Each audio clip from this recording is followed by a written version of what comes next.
Bien-aimés dans le Seigneur, nous allons lire pour comprendre un peu la pensée de Dieu, la pensée, la révélation du Seigneur et ce que le Seigneur attend de nous depuis cette période de prière avec un thème puissant qu'on a lancé il y a de cela quelques semaines. C'est important, bien aimé dans le Seigneur, de savoir que quand vous invoquez Dieu, Dieu écoute et Dieu descend. Dieu vient toujours visiter son peuple quand vous le faites réellement de tout votre cœur. Il est écrit, invoque-moi et je te répondrai. Et je te révélerai des choses cachées. Ça, c'est comme ça que Dieu fait, et c'est toute la différence avec tous les prétendus dieux. On peut se retrouver dans un temple, prier, faire des cérémonies, comme à l'époque d'Élie, les prophètes de Baal, ils n'ont rien pu faire. Spirituellement, tout était coincé, bloqué. Et ils ont prouvé tout simplement qu'ils servaient un Dieu mort. Alors que le Dieu vivant, lorsque vous l'invoquez, il descend, pas seulement pour bénir, c'est important parce qu'il ne vient jamais les mains vides, mais Dieu saisit l'occasion quelque part pour ramener les choses un peu, vous voyez. Et c'est à ce moment-là qu'il vous révèle un certain nombre de choses pour nous aider à ne pas tomber ni succomber dans certaines choses. Alors, aujourd'hui, il me parle de son esprit. Voyez, le Saint-Esprit de Dieu. C'est un thème puissant, parce que la révélation, c'est que Dieu a oint les hommes. Voyez, aujourd'hui, par le Saint-Esprit vit dans nos cœurs, c'est important, mais je voudrais te dire quelque chose de la part du Seigneur, c'est que le moment, on ne peut pas se limiter tout simplement à Dieu vit en moi. Voyez, c'est très important, c'est très bien, mais il faut aller beaucoup plus loin, c'est-à-dire expérimenter la puissance de Dieu. C'est très important, vous voyez. Alors, quand Dieu se révèle quelque part, c'est sa puissance et sa force qui le révèle. C'est par là qu'on comprend, qu'on confirme la présence de Dieu. C'est important. Mais la présence de Dieu, quand Dieu oint, ce n'est pas n'importe qui. C'est important de savoir que l'Esprit de Dieu, quand Dieu veut manifester son pouvoir et sa puissance dans la vie d'une personne, c'est important de comprendre que ce n'est pas tout le monde qui peut porter cette gloire, cette puissance. C'est important. L'Esprit de Dieu vient et contrôle l'être humain, contrôle le cœur d'une personne. C'est très important. Et quand Dieu vient contrôler le cœur d'une personne, c'est différent d'une personne qui n'a pas encore compris qu'est-ce que ça veut dire puissance de Dieu, qu'est-ce que ça veut dire gloire de Dieu. C'est ça la différence avec celui qui a déjà expérimenté cela. Alors, on va lire un verset très important et prophétique qui va nous aider à comprendre les quelques points que le Seigneur m'a donnés pour nous aider cette période, cette préparation, c'est très important, et ne pas passer à côté et vivre, comme je le dis en ce moment, comme des pharisiens modernes. Vous voyez, très religieux, mais ils sont très très loin de la présence et de la puissance de Dieu. Alléluia. Alors, Ézéchiel, chapitre 36.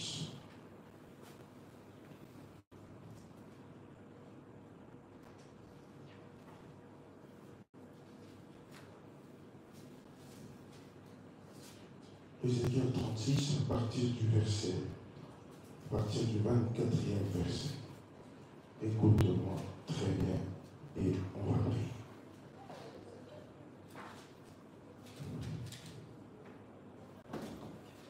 Je lis au nom de Jésus. Je vous retirerai d'entre les nations, je vous rassemblerai de tous les pays, et je vous ramènerai dans votre pays.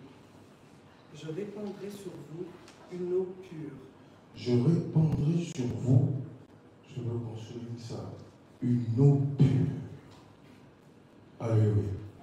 Je répandrai sur vous une eau pure. Voyez, ça c'est déjà très important. Vas-y, continue. Et vous serez purifiés. Gloire à Dieu. Je vous purifierai de toutes vos souillures et de toutes vos idoles. Je vous donnerai un cœur nouveau. Je veux qu'on souligne ça. Je vous donnerai un cœur nouveau. Vous voyez, un cœur nouveau. C'est comme ça qu'on va prier aujourd'hui. Purifierez, gloire à Dieu, une eau pure. Et cette parole s'est accomplie le jour de la Pentecôte. Voyez, quand le Saint-Esprit s'est déversé sur les hommes. Voyez, ce jour-là, on a constaté un changement total. Total. Pierre, Jean, Jacques, tous ces disciples dans la chambre haute, tous furent touchés par la puissance de Dieu. Et la puissance de Dieu, contact avec cette puissance, a produit un nouveau Pierre. Pierre, le peureux, Pierre, celui qui était capable de dire « je ne connais pas Jésus », mentir, et on a vu Pierre complètement et totalement transformé par cette puissance. Voyez. Donc, ce n'est pas le véritable Dieu. Si moi je suis là, si c'est Dieu, celui qui a créé le ciel et la terre, c'est celui qui a créé la mer et tout ce qu'il y a dans ce monde, je ne peux pas m'approcher de lui et après il n'y a rien dans ma vie. C'est pas possible. C'est pas possible. Quelque chose se passe toujours parce que c'est un Dieu vivant. Voyez. Quelque chose se passe dans ma vie, dans mon âme, mon esprit, qui a été fortement touché par Dieu. Voyez. Touché par sa puissance. Je me rappelle la première fois, moi j'ai été touché par Dieu. Ce jour-là, j'ai pleuré comme un enfant. Je ne me retenais pas. Et si tu me poses la question, pourquoi tu pleurais, je vais te dire, je ne sais pas. Je ne sais pas. Même aujourd'hui, je ne sais pas donner d'explication sur ce phénomène-là. Mais je me sentais envahi par une présence, par une force que je ne connaissais pas, que je ne contrôlais pas, qui était au-delà de moi, au-delà de ma personne. Et je me suis senti tout petit, je me suis senti pécheur, je me suis senti tout ça en même temps. Une flamme qui brûlait en moi. Et je pleurais, d'abondantes larmes. Mais alors, c'était un jour mystérieux. C'est pour ça que j'aime souvent chanter « Quel jour de gloire quand Jésus m'a sauvé. Quel jour de gloire quand Jésus... » C'est un cantique merveilleux. Quand tu réalises réellement la première rencontre que tu as eue avec le Maître. Quand son esprit, le jour où son esprit a débarqué dans sa vie, permettait le langage. Et ce jour-là, c'était un jour formidable. Vous voyez. Et c'est à partir de là que Dieu, comme on le dit en ce moment, il y a eu non pas une séparation, mais tu sens que la vie passée clouée. La vie passée n'avait plus d'impact sur nous. C'était fini. Vous voyez. Changer. Il dit un cœur nouveau. Vous voyez. Un cœur nouveau. Souligne que la puissance de Dieu ne cohabite pas dans le cœur, dans un cœur de colère, haine, ainsi de suite. Non. Ceux qui n'ont pas compris ça, ce sont des personnes qui ont super mal utilisé la puissance de Dieu. Aujourd'hui, vous le voyez vous-même. La puissance de Dieu est devenue source de gain, où on utilise cela pour gagner de l'argent. On utilise cela pour séduire, pour mentir, pour ruser. Et ceux qui ont cette capacité de faire certaines choses, vu que Dieu n'est plus là, ils sont allés toucher à n'importe quoi, à des gris-gris, à des ceci, cela, juste pour continuer à manipuler le peuple de Dieu. C'est pour cela que Dieu avait prévu dans Ézéchiel 36 de changer les choses, parce que la nature de l'homme profondément pécheresse, et c'était compliqué, la cohabitation était compliquée. Alors Dieu a dit, c'est comme ça désormais. Je vous purifierai une eau pure sur vous. Je répondrai de mon esprit. Il est écrit dans la parole de Dieu, sur toute chair. Vos fils et vos filles prophétiseront. Vos vieillards auront des songes et vos jeunes gens des visions.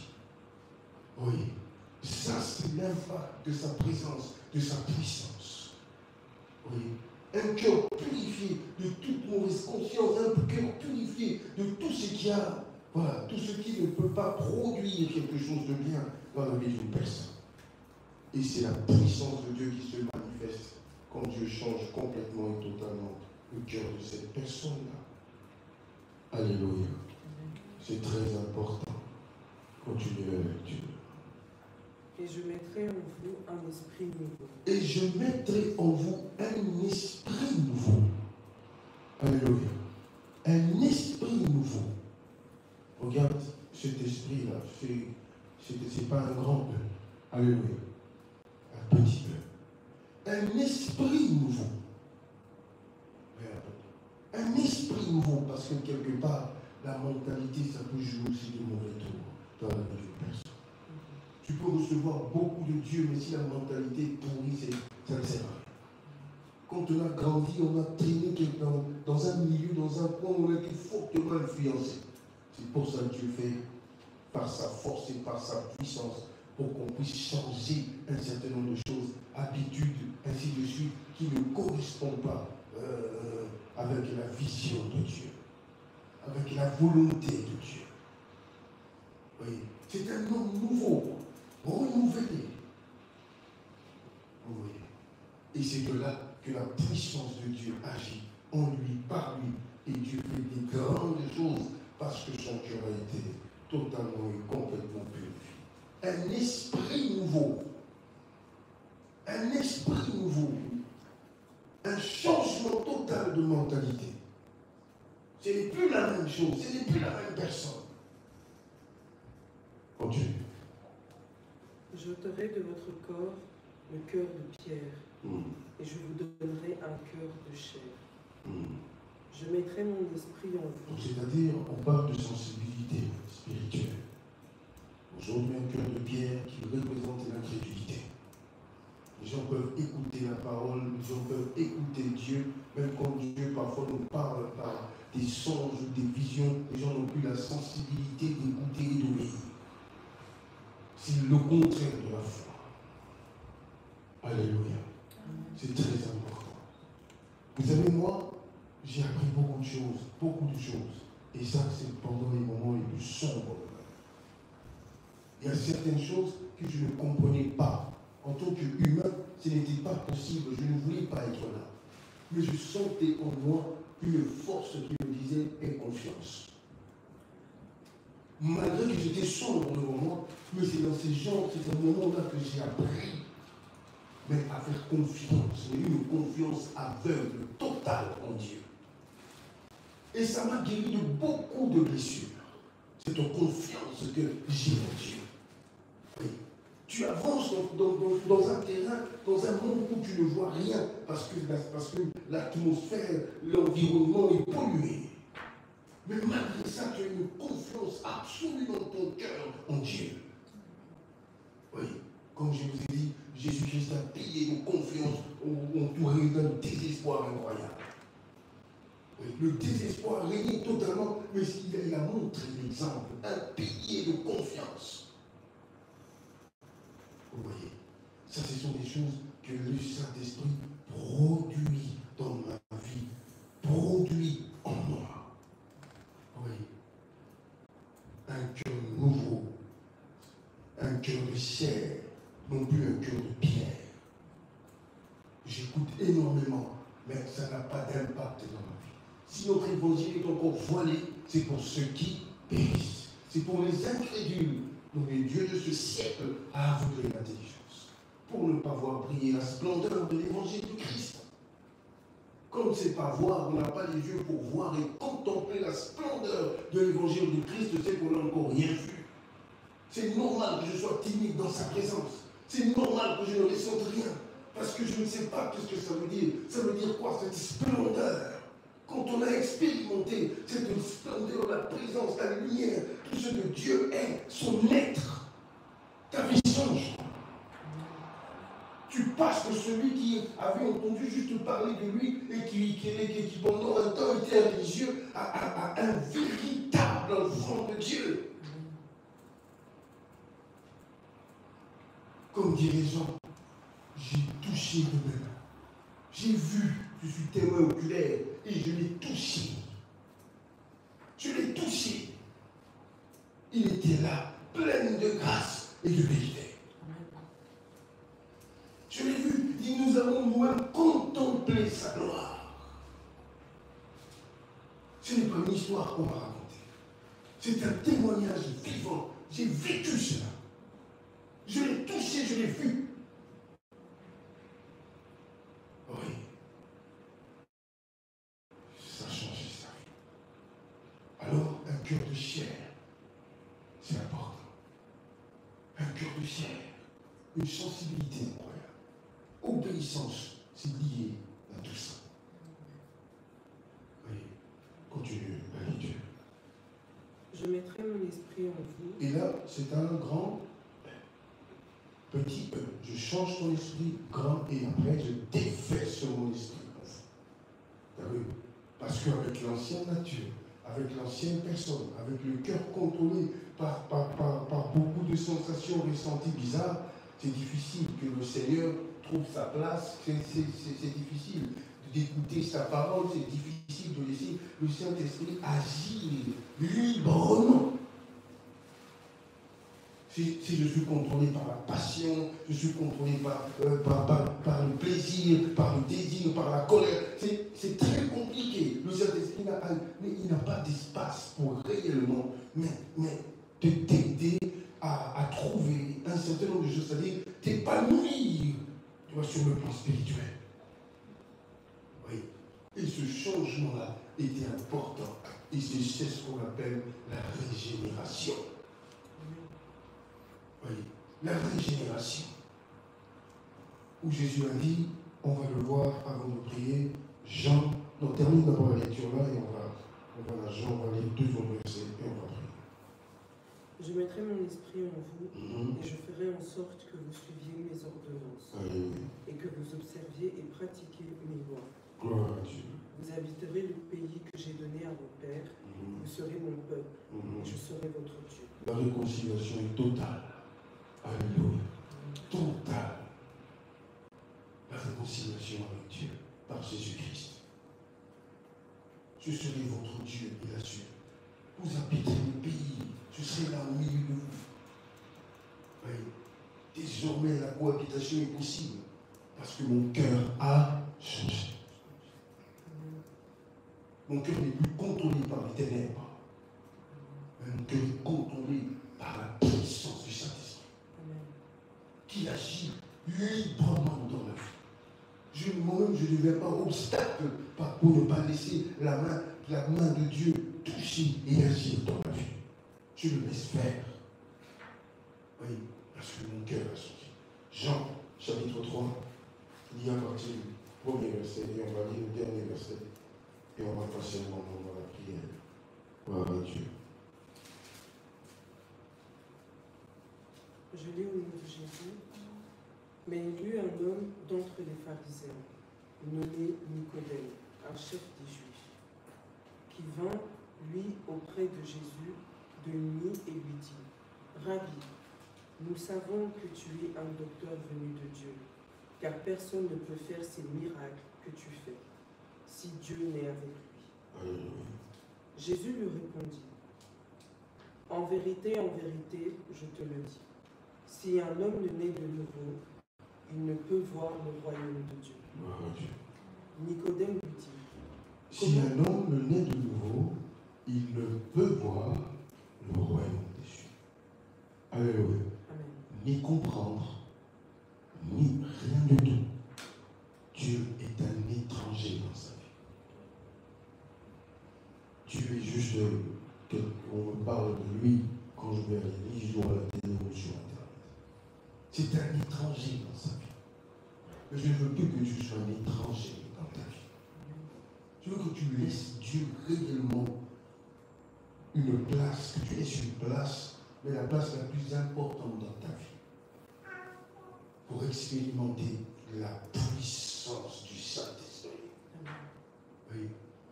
Là où Dieu est là, le règne de Dieu, la puissance de Dieu, on ne peut pas passer à côté. Ce n'est pas un Dieu des morts, comme Jésus le disait à l'église de Sardes. Tu veux nous faire croire que tu es une église vivante, mais en réalité, tu es mort. Il n'y a rien. C'est la mort spirituelle. Et c'est ce qui s'est passé pendant des années et des siècles autour de nous.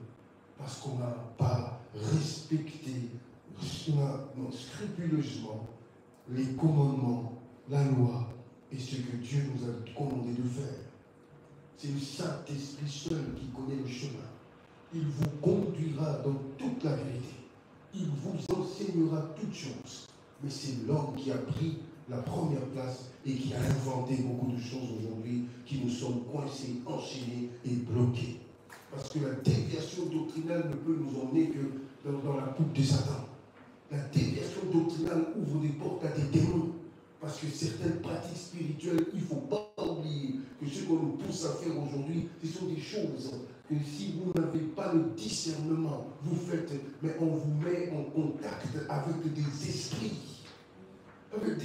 impurs, avec des démons. Soit disons c'est l'église, soit disons c'est la maison de Dieu.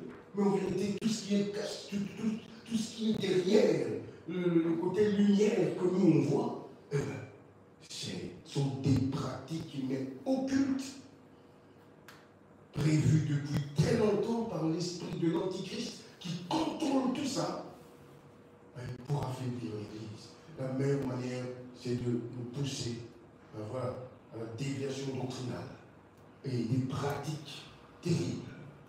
Voyez. Alors avec ça, on a l'illusion de la délivrance, l'illusion qu'on est enfant de Dieu, l'illusion de tout ça. Alors que on est tellement loin de la volonté de Dieu.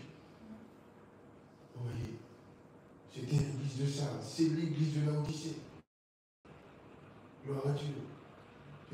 C'est une église qui n'a pas de position. Il dit, tu es ni froid, ni bouillant. Tu es où alors? Alors Dieu a dit, je te vomirai de ma bouche. La première église était l'église de gloire, où Dieu était là-dedans. On a vu des miracles incroyables. Mais la dernière église, Dieu menace cette église, mais de rejet, je te vomirai. Pratique, les cultes, tout ce qu'on a inventé, tout ce que les hommes ont inventé, c'est incroyable. Juste pour tromper les hommes, gloire à Dieu, profiter de la frayeur des hommes. Ils ont créé des prophètes et des dieux juste pour perturber et surtout raqueter les hommes, les femmes. Et voilà. La puissance de Dieu ne peut pas accompagner une telle personne qui veut te raqueter. Il se sert de ça d'une manière bizarre. Mais ce n'est pas la magie. Continue. Nicodème lui dit, comment un homme peut-il naître quand il est vieux? Peut-il rentrer dans le sein de sa mère et naître? Jésus répondit, en vérité, je te le dis, si un homme ne naît d'eau et d'esprit, il ne peut entrer dans le royaume de Dieu. Ce qui est né de la chair est chair, ce qui est né de l'esprit est esprit. Ne t'étonne pas que je t'ai dit, il faut que vous naissiez de nouveau. Le vent souffle où il veut, et tu entends le bruit, mais tu ne sais d'où il vient, ni où il va. Il en est ainsi de tout homme qui est né de l'esprit. Nicodème lui dit, comment cela peut-il se faire? Jésus lui répondit. Et celui que Nicodème, ce n'est pas n'importe qui, un docteur de la loi, c'est un qui a passé sa vie à étudier la loi, respecté, réputé, un prédicateur de l'époque, mais qui en face de Jésus ne comprenait absolument rien. Le langage de Jésus était obscur pour lui, parce qu'il fallait qu'il comprenne ce jour-là que Dieu ne l'a qu'une. Et c'est quoi? C'est l'Esprit de Dieu. Sans le Saint-Esprit, tu es tout simplement un religieux qui, enfermé dans sa haine, dans sa colère, dans toutes ces choses-là, et la soutane, c'est là juste pour cacher ça. C'est tout. Comme Jésus a dit aux pharisiens, un tombeau blanchi. Oui. Alors le cœur n'était pas du tout nettoyé et purifié. Vous avez invoqué le nom de l'Éternel, notre Dieu. Et quand il se manifeste, il descend, il passe ses troupes en revue. C'est à ce moment-là qu'il constate, il voit certaines choses. Et il appelle, il fait l'appel à ses enfants. Revenez à la raison, c'est important. Oui, pour nous aider à vivre avec lui. Oui, c'est important. Il est écrit, Enoch marcha avec l'Éternel. Et ça, c'est très important, malgré tout ce qu'il y avait dans son époque, influence, tout ça. Mais Enoch n'a pas été, non, jamais fut touché par tout ce qu'il y avait autour de lui, ses contemporains, ainsi de suite. C'était un homme de foi jusqu'à la fin. Continue.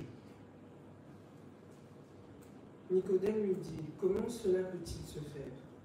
Jésus lui répondit, tu es le docteur d'Israël, et tu ne sais pas ces choses. Je ne sais pas ces choses. En vérité, je te le dis. Nous disons ce que nous savons, et nous rendons témoignage de ce que nous avons vu. Et vous ne recevez pas notre témoignage. Si vous ne croyez pas quand je vous ai parlé des choses terrestres, comment croirez-vous quand je vous parlerai des choses célestes? Parce que c'est impossible. Ils n'ont pas de contact avec ce monde-là céleste. C'est bloqué pour eux. Le ciel n'était pas encore ouvert. Continue. Personne n'est monté au ciel, si ce n'est celui qui est descendu du ciel, le Fils de l'homme qui est dans le ciel. Et comme Moïse éleva le serpent dans le désert, il faut de même que le Fils de l'homme soit élevé, afin que quiconque croit en lui ait la vie éternelle. Voilà, tu peux t'arrêter. Parole du Seigneur. Voyez, on tourne nos regards vers le Fils de Dieu. Gloire à Dieu, c'est un Dieu puissant. Gloire à Dieu. Alors vous voyez ce que Dieu a promis dans Ézéchiel 36, et on voit Jésus qui explique et qui révèle à ce docteur et à Israël à l'époque. Vous lisez Ézéchiel 36, tu es docteur de la loi, tu connais Ézéchiel 36, quand Dieu a parlé de la purification d'un esprit nouveau, alors que tu es incapable de déchiffrer cela. Et Jésus lui dit, voilà ce que ça veut dire. Ça veut dire ça. Et c'est ce qui s'est passé. La nouvelle naissance. La régénération. Comme Dieu dit dimanche, ce n'est pas reformer le vieil homme. Mais comme l'apôtre Paul a dit, j'ai été crucifié avec le Christ. Vous voyez, ce n'est plus moi qui vis, mais c'est le Christ qui vit. Cette nouvelle naissance indispensable à l'homme. Parce que sinon, Dieu ne sera qu'un étranger pour toi, toute ta vie. Ou sinon, tu seras comme Nicodème, toute ta vie. Tu lis beaucoup, tu cherches beaucoup, mais tu es à côté de la plaque. Ton cœur n'est pas du tout renouvelé ni touché. Mais tu connais tellement, il y a tellement de ce genre de personnes qui existent aujourd'hui dans l'évangile. Déjà à l'époque de Jésus, et imagine 2000 ans après, comment ça s'est développé. On a tellement de Nicodèmes qui connaissent tellement la parole de Dieu, mais qui n'ont pas l'Esprit de Dieu. Voyez. Alors pour combler cette lacune, ils ont touché à des choses bizarres, juste pour ruser et attirer. cette nouvelle naissance indispensable pour connaître Dieu, pour entrer dans son royaume. C'est important, un nouveau cœur transformé par la puissance de Dieu. Impossible de l'aimer si tu ne passes pas par là. L'amour pour Dieu dans nos cœurs, c'est comme ça. Impossible de le servir. C'est impossible sans la nouvelle naissance. Impossible de l'adorer. Parce que l'adoration est réservée aux élus. C'est ce que ça veut dire à ceux qui passent d'abord par là. Impossible. C'est ce que je dis. Pour eux, Dieu n'est qu'un étranger. Parce que c'est tous, presque tous des Nicodèmes. Mais quand Dieu descend, quand Dieu promet de visiter, il nous emmène quelque part. Voilà, il nous dit, préparez-vous, préparez vos cœurs. C'est quand même pas n'importe quoi. Je suis quand même pas n'importe qui. Préparez-vous. Changez de comportement. C'est pour ça le message de Jean-Baptiste, répentez-vous, ce n'était pas condamner, bien au contraire. C'était l'expression de l'amour de Dieu. Il n'a condamné personne. Le Fils de l'homme n'est pas venu pour condamner. Il a dit clairement pour sauver. Alors quand il a dit répentez-vous, c'était le premier message, juste avant que Jésus intervienne et se lance dans sa mission terrestre. Et ça commençait là. Oui, par la repentance, par un changement de l'attitude. Le monde a été visité par Dieu, grâce aux entrailles de la miséricorde de notre Dieu, en vertu de laquelle le soleil levant nous a visités. Mais Dieu a demandé une préparation au peuple. C'est important. Alors, la puissance de Dieu dans nos cœurs, un cœur renouvelé, un cœur purifié. Gloire à Dieu. Et c'est là qu'on peut vivre dans sa présence. C'est là qu'on peut expérimenter le pouvoir de Dieu. On peut palper cela. Gloire à Dieu. Et c'est ce qui se passe en ce moment, pendant cette période d'intercession. On essaie de dégager un peu, comme je l'ai dit, nous prions pour ça. Pour que chaque personne ciblée par Dieu, que tu sois prêt à recevoir. Gloire à Dieu. Cette gloire, cette guérison, cette délivrance dans ta vie. C'est très important parce que c'est la puissance de Dieu. Il est écrit, je répandrai de mon esprit sur toute chair. Vos fils et vos filles prophétiseront. Gloire à Dieu, vos vieillards auront des songes et vos jeunes gens des visions. Ça, c'est la puissance de Dieu. Il dit, je répandrai de mon esprit sur toute chair. Il a purifié la lèvre de Moïse parce que Moïse ne pouvait pas manier cette puissance avec un cœur rempli de certaines choses que Dieu n'apprécie pas. Il a purifié Moïse et Moïse devenait un instrument de gloire. Et ce soir, si Dieu t'a attiré pour m'écouter, c'est vraiment parce que tu es là, il te prépare pour que tu deviennes un instrument, une bénédiction pour le monde, une bénédiction pour cette génération. Cette bénédiction commence par ce que tu as. On ne donne que ce qu'on a. Si tu n'as rien, tu vas donner quoi? Amen. Les malades, les pauvres, ils attendent que ça. Alléluia. Amen. Ils attendent d'être visités par la puissance de Dieu. Non pas par l'homme, parce qu'on nous a fait tellement des promesses et qu'ils n'ont pas respecté. Mais Dieu n'est pas un homme. Quand il dit une chose, la chose s'accomplit. Il n'oublie jamais.